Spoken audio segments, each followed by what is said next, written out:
The sphere, of course, is a circle that is 3D. So what I'm going to do is use tiny strokes, curved strokes, until I like the spherical, circular shape that I'm creating. And once I have it and I like what it looks like, this is kind of, I don't think this will roll. Let me fix that little edge right there. Keep it light. Remember, I'm drawing darker than I need to because I want to make sure that you can see it in the video. If I draw too light, I think it'll show up. So what I'm going to do with this is add some value strokes. And I guess you got to decide where your shadow is first. Make sure your pencil has a nice edge to it.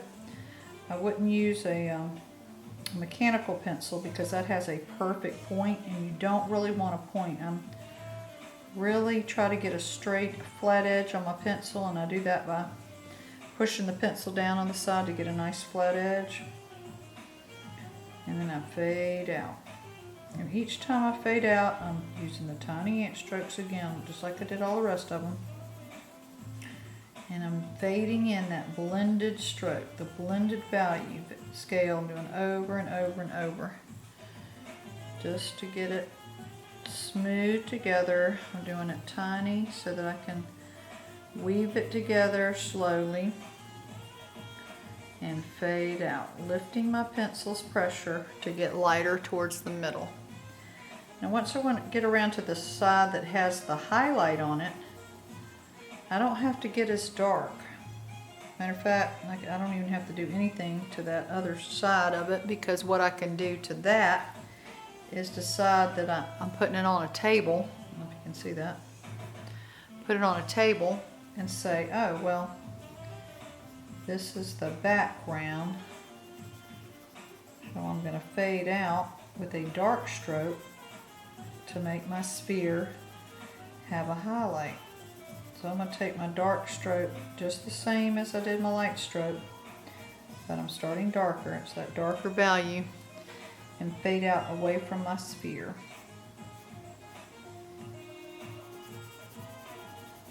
Now this is just practice. Once we get to using the sphere, like in the eyeball or in the nose or other places where we might use a sphere, drawing a basketball, baseball, there's many uses for that. You don't have to go through all of this, but this is just good practice. It's even for the best artist, it's good to practice this occasionally.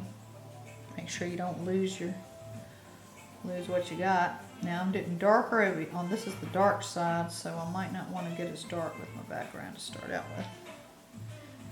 I'll start dark again over here.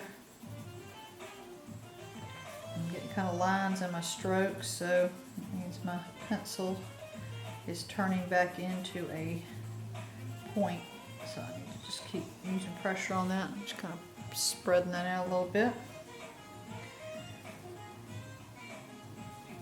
I made this bigger than I wanted to make it, and I didn't really want to go this far, but I'll finish the window. That's about all I want to do. Okay, then we need some shadow over here. Some shadow going out from the sphere, kind of rounded. It's going to be lighter than my sphere, so my sphere shows up. And I'm also going to think I need to go back, maybe get my sphere a little darker on this dark side and fade it out.